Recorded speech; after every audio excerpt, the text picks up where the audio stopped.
So, tell me the stories about Harriton.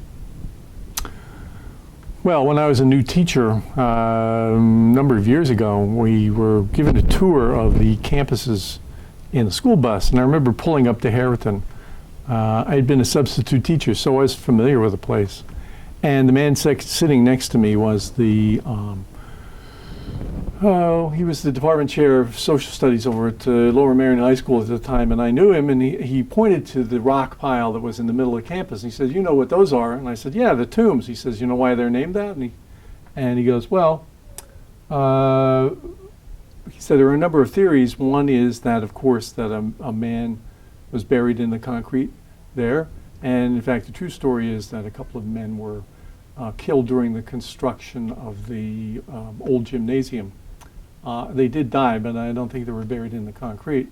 The other theory why they're called the tombs was because during the Cold War, this was thought to be a place where people would meet and assemble in case there was a big disaster. And so they made the plaza kind of like a public space, and that's where they had the graduation and things like that. But it just kind of worked out looking like a big memorial, and people just called it the tombs. However, it struck me when he asked me that question that a couple of things came together here. One of the things that he said to me was that the third possibility was that he was aware of a map that was in storage at the Lower Merion Historical Society, that on it had the old the neighborhood around here, and one of the legends in the area here, the hillside, where Harriton High School is now, was this legend written, Slave's Graveyard. And he said that could possibly be why the architects and the surveyors had seen that, and they kind of just named it the tombs, because they didn't know for sure, but it seemed that they may have been building something on a graveyard. Tell me more about what you know about the graveyard. You said it was on a map. Well, he said to me, he was the department chair of the social studies department in Lower Merion, so I assumed that he would have known about this, and he said he had seen it one time. And whether the map really does exist, I don't know. It was kind of odd that he brought that up, but it was during the conversation about the tombs. So whether the map exists, and I've brought it up a few times with people, and no one has ever really seemed to say that that is the case. And because of the nature of the things, this was Harriton Plantation had slaves until the surveying, laying out of the Mason-Dixon line, and after that, no slaves north of the Mason-Dixon line. That was done for, but there were slaves out there for maybe a generation or two, long enough, so it's plausible. But the thing about the ghost story comes when I had been I wasn't always a teacher, I was a chef, and actually I had part of my career was to be over at the Beaumont Retirement Community right across the street, and the old mansion over there was set up as a dining room, 8 dining rooms within the old mansion, retrofitted in. And the place used to be the mansion for the Baldwin family, and that's the people who own the Baldwin Locomotive Works, the big train down at the Franklin Institute. So in any case, one of the earliest residents of Beaumont Retirement was an old lady. I won't mention her name, but we would get to talking, and of course my hobby has always been stories, and particularly ghost stories. So one time it came around, I asked her, because this is a spooky old mansion, and I knew that she had been a member of the family, and she said, sure. She said at night, they would, when she was a child, she said across the street here, or across the lane, was back in those days, this was just an apple orchard and a sheep pasture. And in fact, there's still 3-4 trees down by the pond, down the hill here on Eighton Avenue. But she said that at night they would come out from the mansion and go out back behind the house, and she said in the summertime they would wait for the haunts. And I said, the haunts? Oh, that's interesting. She said, yeah. She said it would sound like people walking up through the woods, and she said we could hear singing, and we could also, it looked like torchlight, flickering torchlight. When you say that they're behind the house, do you mean the Harriton house or the Beaumont Oh, house? behind the Beaumont house, behind the Beaumont mansion. Interesting you say that because that's just around where there is the known cemetery for the Harriton family. Yes.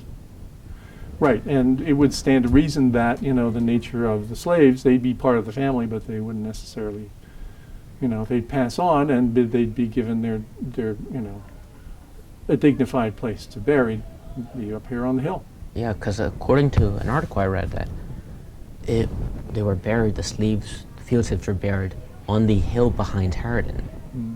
And this is the hill that is behind the Harriton house. Okay, well, there you go. But the thing is, there was also another hill and a map.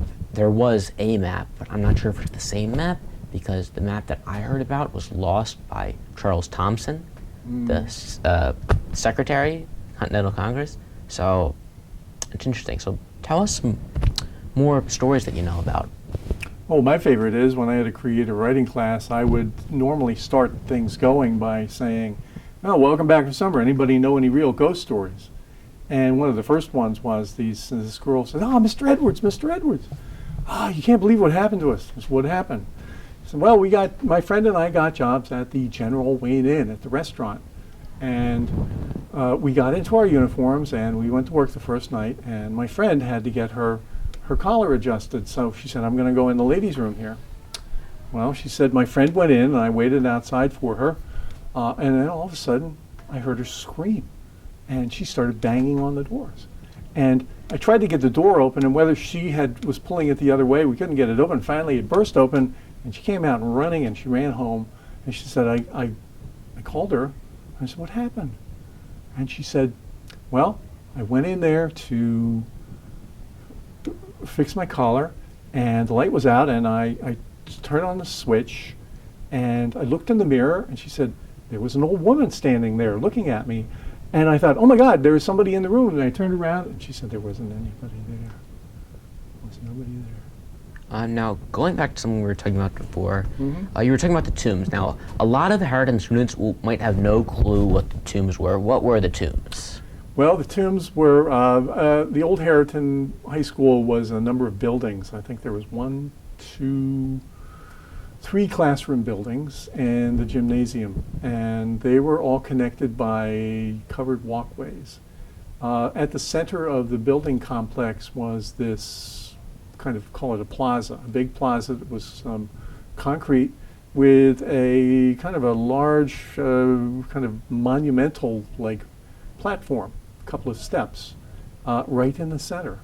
And that's where all graduations were. And they would also have, sometimes in the spring concerts and things like that, bands would set up.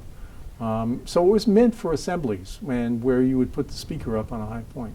So with all the steps and all the other things, you know, and the rocks and the places, and it just, people called it the tombs, and people accepted that that's what it was.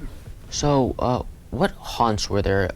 Things about the old Harriton. What would people say? You know, it was an old building. It was creaky, stuff like that. Well, when we were, I produced the theater productions for 7 years. I was the advisor. Myself and Mr. Goffin and Miss Harper all worked together doing theater for a good, I was there for 7 years. They were there longer, but I can remember one time the night custodian, janitor, told me, he said, I'm not going in there.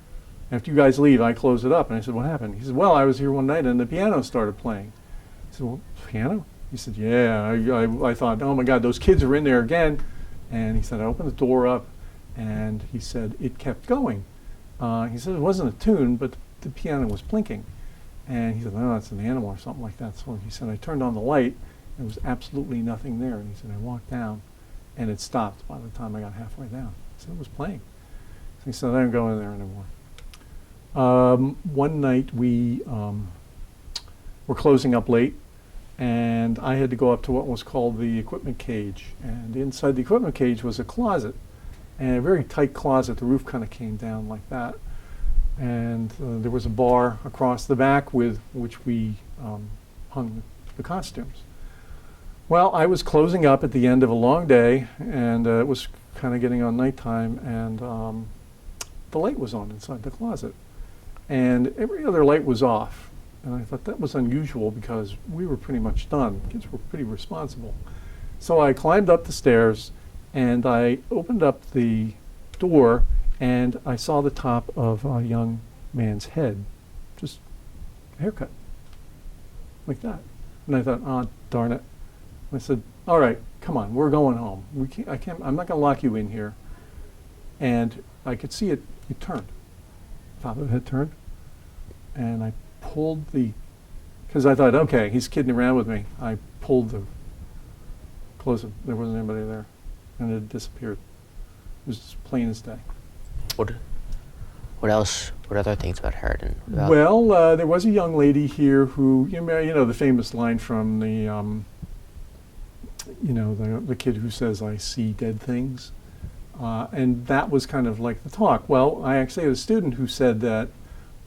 She said, "I do see dead things." She said, "When I was a child, my mother was holding me, and I saw a man there." And she said,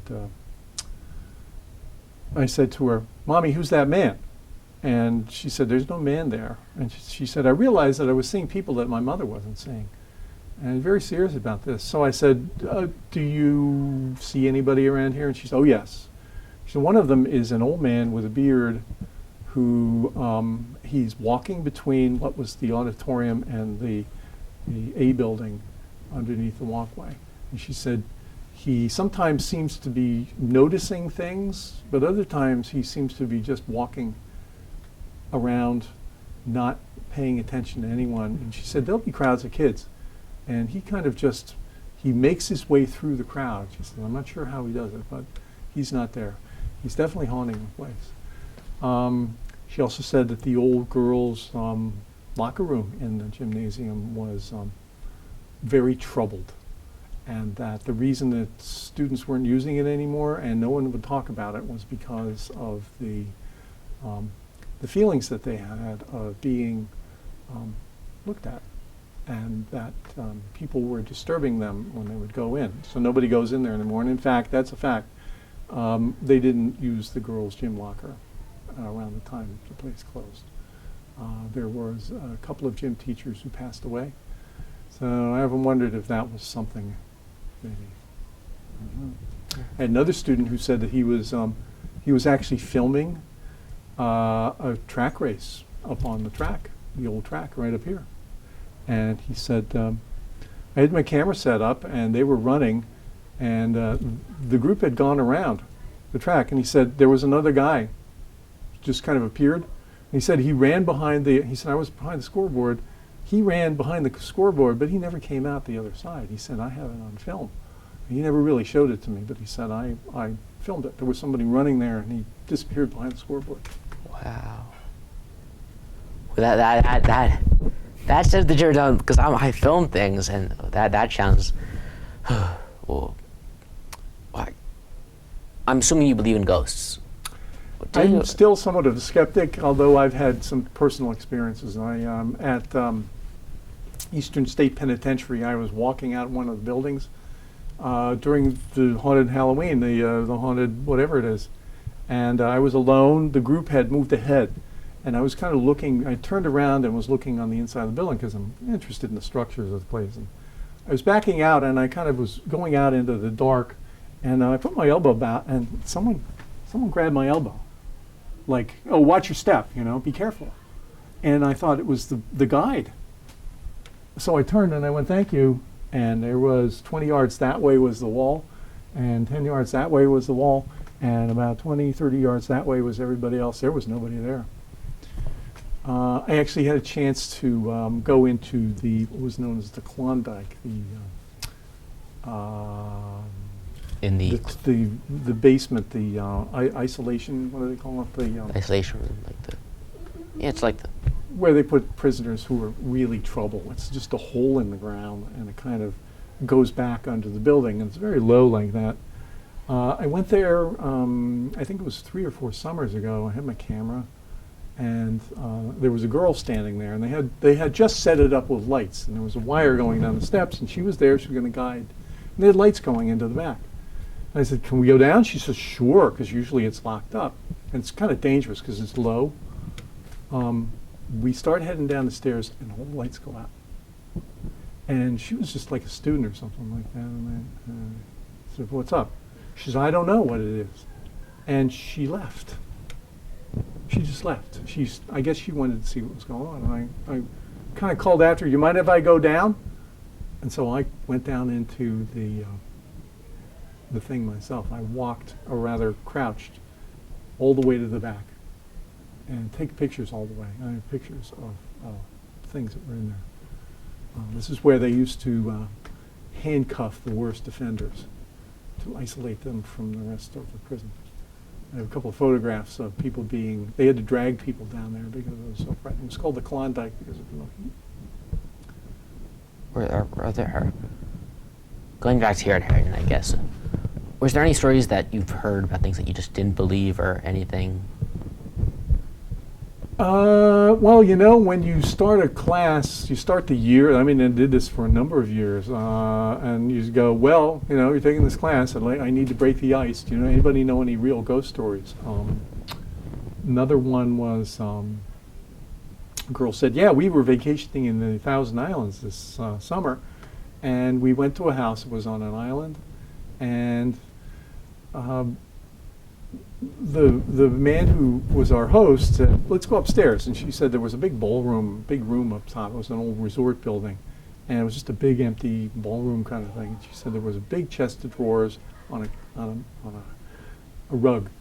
And the guy said, help me move this. So we picked the chest of drawers up. And he said, it took all 6 of us to do this and move the rug. We put the rug in the middle of the room and put the chest of drawers on top. And he said, okay, let's go have dinner.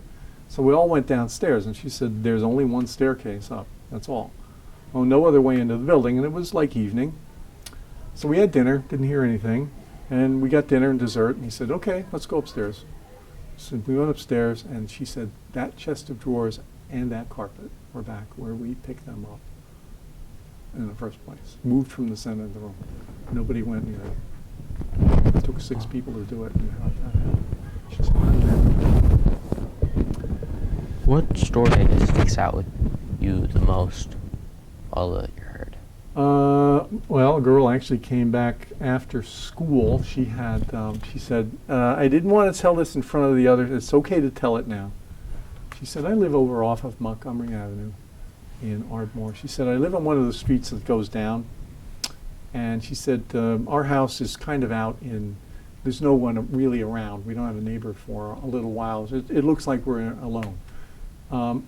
She said, there's a house kind of across the street, but it's over there. So any noises, you can tell kind of where they're coming from. It's real quiet. She said, we have a driveway and a basketball court set up on our garage and a hoop. And she says, this kind of happened over the last year or so, and we finally went to a minister about it, and we got back, and there really isn't any solution. So I thought I'd tell you about it. She said, my brother and my father were out shooting hoops one day last year. And she said, all of a sudden they heard a baby crying out of nowhere. And they were looking around for it, and of course there were no cars going by. They checked to see if there was anybody out in the street. No. It's old woods on the other side and woods over there, and there's no house. No, the baby crying was like really close. She said they went back to shooting hoops, and all of a sudden they said that from behind the garage went into the side of the hill, so there's no place that you can stand or come out of.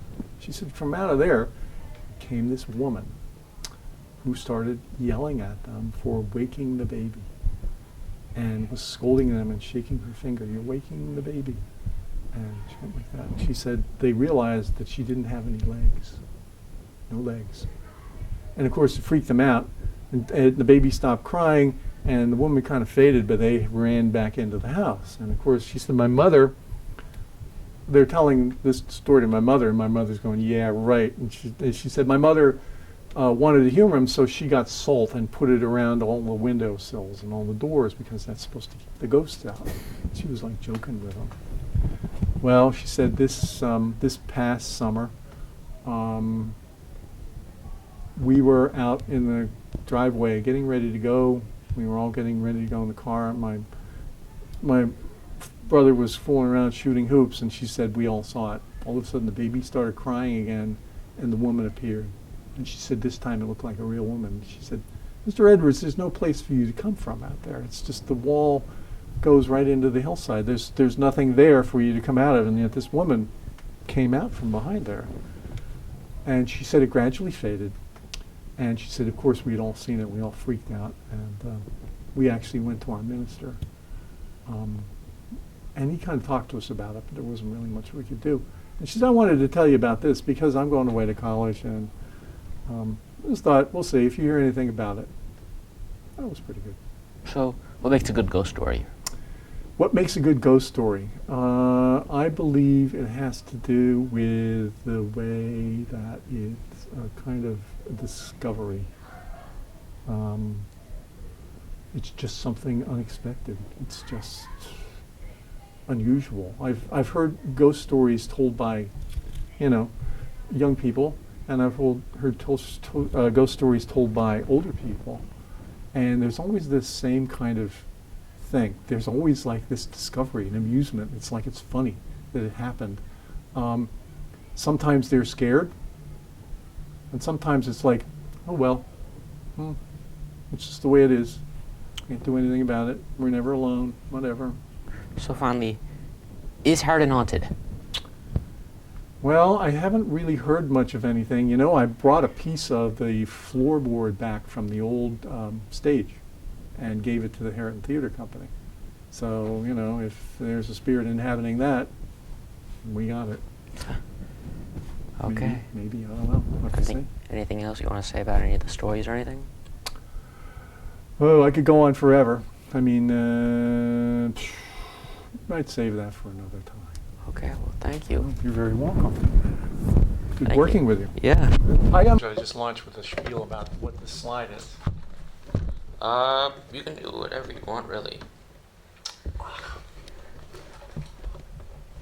give me my cue. This is in fact my first slide. This is my first slide, so I'm gonna hit the right and left thing to go right and left. You can go. Okay.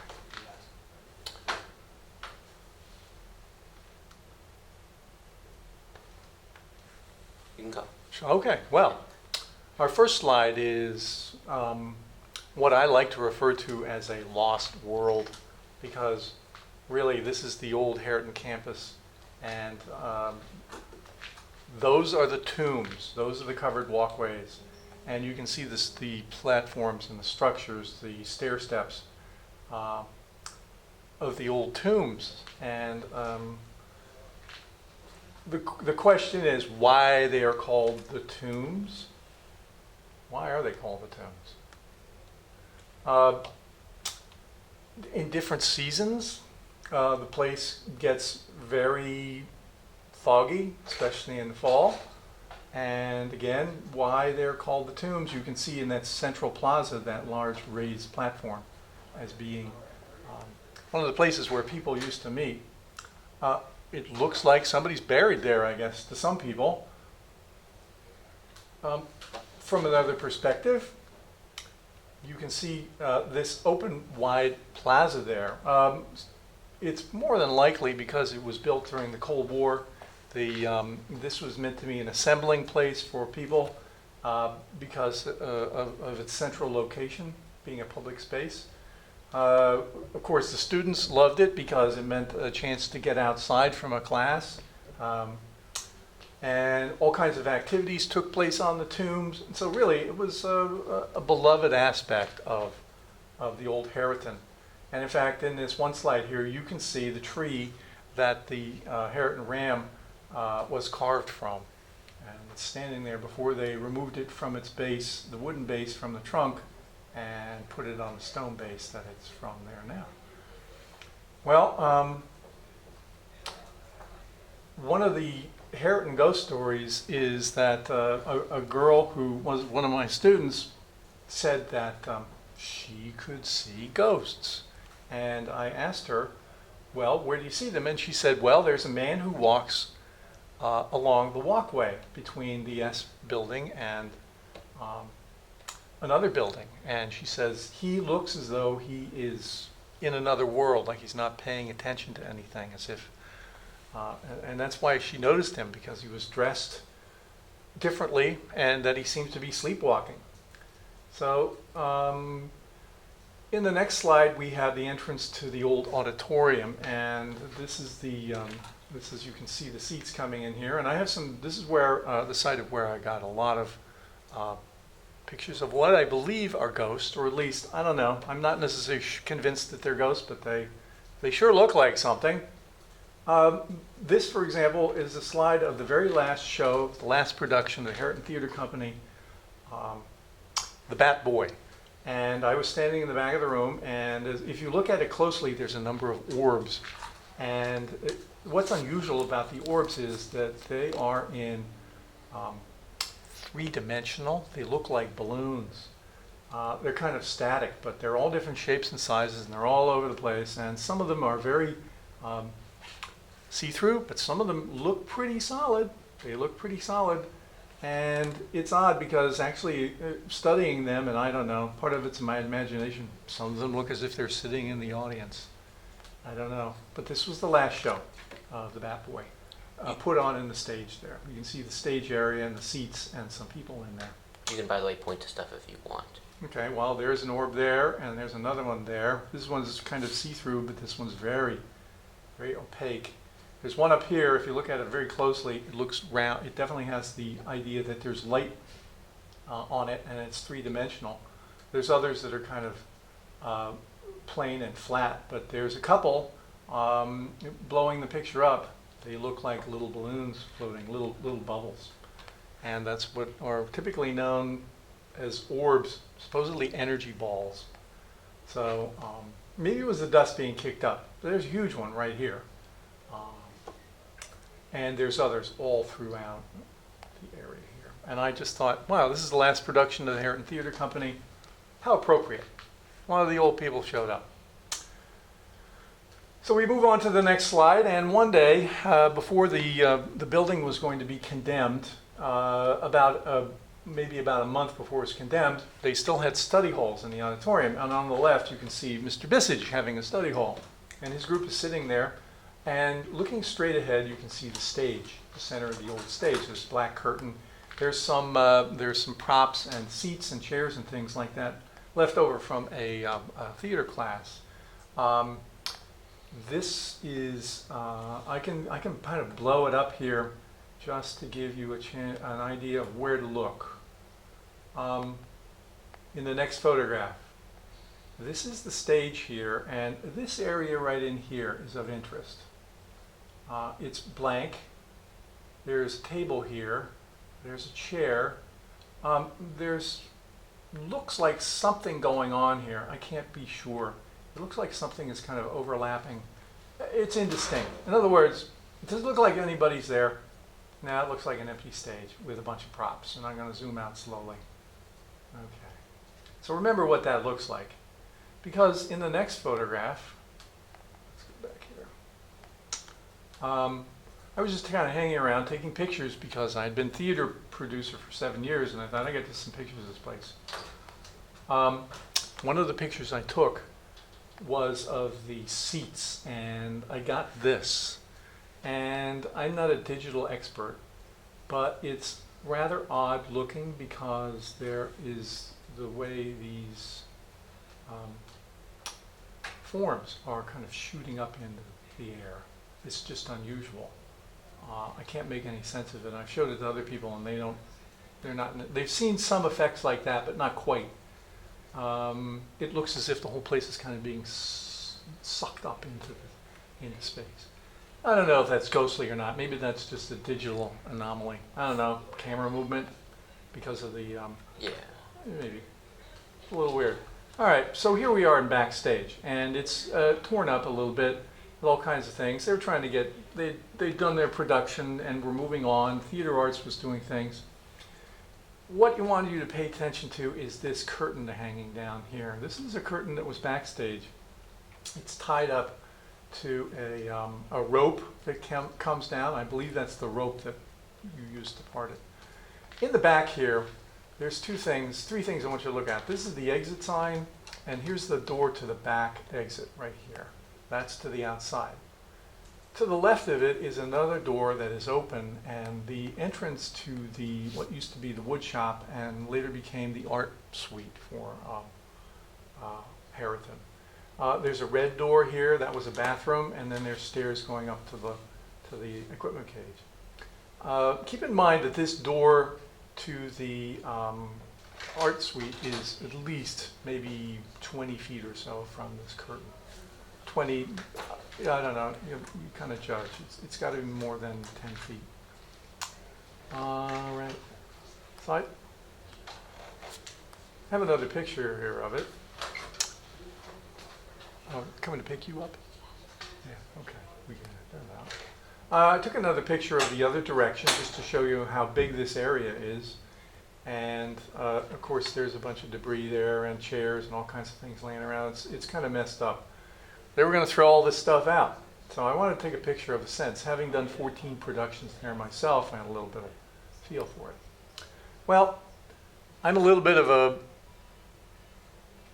investigator, and so what I did was I typically go into these places where I think there might be ghosts because I've had other photographs and success, and I'll stand in the middle of a place and I'll go, okay, if there's anybody here who wants to have their picture taken, please, I'm going to count to 3 with the camera, and I go 1, and when I take the 3, I'm going to take a picture. So if you want your picture taken, there it goes. I actually advised the ghost hunters about this on a blog once, and they actually did it on a couple of the shows. They address whoever, and they go, I'm going to take a picture, and I'm going to count to 3, and by the 3, and they said they've gotten results there. So the next photograph. I turned the lights out. No, I didn't turn the lights out. Excuse me. This is going. I took these photographs, and then I left, and I went back after they cleared everything out from backstage. The curtains were still hung, but the stage was empty. And I took a picture of the stage out in front. And here is that picture I showed you before. I'm going to blow it up. You can see here's the stage, there's the chairs, there's the table. But I took this picture from the back of the gallery, and I'd asked, is there anybody who wants their picture taken? This was the first one. Now, looking at the other photograph, there was not much there. But what's beginning to appear is something about the line of light that goes across here. There's something interrupting it here. And then there's an object over here that's kind of floating in midair. It's elongated and lighter. I did not see this when I first took the picture. I only saw it afterwards, but I just took a bunch of pictures, and the next one I took right next, something begins to fill in very distinctly. And instead of just that blob there, this piece has become elongated. There's something that appeared up at the top here, and then really what looks like more something along here, and then these two things hanging down along the edge of the thing. I didn't see this until I was looking more closely at the photographs, but when I saw it about at this magnification, it looks mighty peculiar. Because comparing it to the first photograph, there's nothing there. And I took a third picture from like another step. I was just taking pictures. I wasn't shooting anything. And sure enough, something has resolved itself even more, and it looks like, to me, something in the center right there. This shape has distinguished itself a little bit more, resolved. This shape has kind of changed. It seems to have been elongated a little. Whatever this is going along here seems to be a little bit more solid. Now it still follows the lines of the curtain, but it's as if it's being, it's borrowing it. There's this distinct shape here, and another distinct shape here, and another distinct kind of indistinct kind of thing down there. And I just think it looks like someone sitting on the edge of the stage. Looks like somebody's sitting on the stage. I'm not going to vouch for that, but it doesn't look like a table. It doesn't look like a chair. It looks like somebody sitting on the end of the stage, and it was in response to my question. I'm going to count to 3. If anybody wants their picture taken, now's the time. So that's one Harriton ghost. Just for purposes here, this is a picture that I took at the Eastern State Penitentiary, and it was a random door, and I hadn't said if anybody's here wants their picture taken, and this darn thing showed up. I don't know, there wasn't any light, there wasn't any windows, there was no way for any light to come. So whatever this thing here is, it looks like a light reflection. That's what I thought it was at first. But then you look closely at the top, I can't help but think that that's a face. You decide. Again, it's not clear, not distinct, but it sure as heck looks like somebody standing there. So we come back to the backstage, and I had gone back to take some more pictures after they had cleared away a lot of the stuff, and I was no longer covered with debris. But again, the lights were down. I thought, okay, this is something. Here is that exit sign, and there's some, there's some digital effect there for camera movement. Here's the back door. This is a curtain hanging down here. There's a curtain hanging across. And remember how far away it is from this door here. This is the door to the art room, and you can see the color of the light. And you can see this kind of schmear there from the digital. It was kind of foggy and dark. Well, I took another picture after saying, is there anybody here, anyone wants the picture taken? I'm going to count to 3. 1, 2, 3. And this one showed up. And at first, I looked at it. When I first looked at it, I thought, well, maybe there's something going on here. But what really got me was this one thing.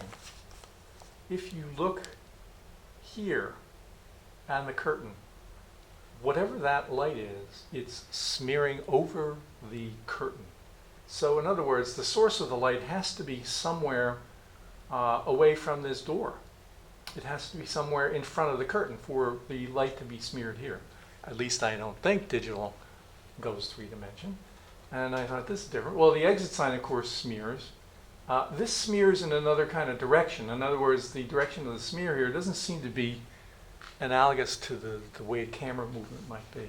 In other words, if you move the camera that way, everything is smear that way. If it moves that way, it's smeared that way. These don't smear the same way. So what I did was I started playing around with rotating it. And I rotated it.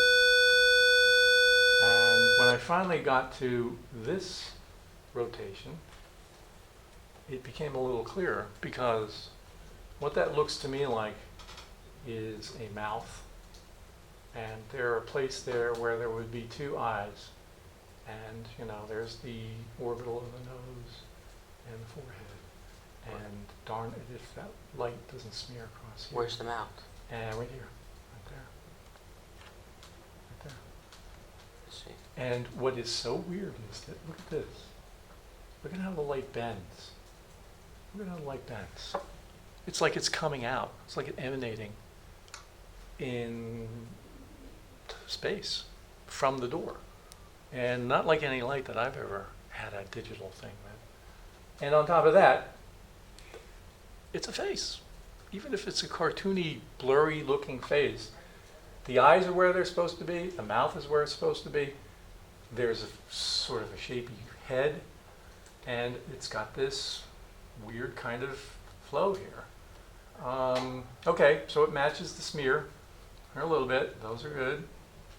But the plane of this smear doesn't really go over the finger goes over the, how would a digital camera make light come out, smear out, smears, like in the plane? I don't know. And again, to me it looks like a ghost, all right? It just looks like Casper. In any case, we can, let's go on to the next one here. Another famous example, this is not Harriton. Shall we go on, or are we done with Harriton? We're kind of done with Harriton. I think we're done with Harriton. Oh, This is a picture a student gave me. He had taken it over. This is one of my students who was very interested in this stuff, and I think it actually, after he took this picture, kind of freaked him out. He came in and he said, "Abers, I know you're really interested in photography." And we were doing a little ghost hunting, and we were over at a factory over in Gulf Mills. He said, "I took this picture," and he said, it's really weird because I don't know what it is." He said, "It was standing in the middle. My friends were calling me. I had to get out. So I was taking a picture of the skylight hitting the girders on the ceiling." He said, "There was this stuff in the photograph that I don't get. And it just looks really weird. I don't know." He says at the bottom, there's all this stuff, and I don't know what that is. So I'd learned to rotate the things, and I rotated it, and there is the half face of a person who looks like he has a beard. There is his shoulder. There is the suspenders that he is wearing, and he is looking down. He's looking down. You can see the orbital of his eye. You can see his cheekbone. You can see his forehead, and you can see his hair. And even in here, which is kind of weird, you can see the texture of hair. And there's this thing that looks like he's wearing a bib. Looks like somebody's right there. Just look at, you took a picture and it's off to the side. And I'm not saying that's a ghost, but what else? It can only be described. And if you look at the photograph further, there's someone behind him.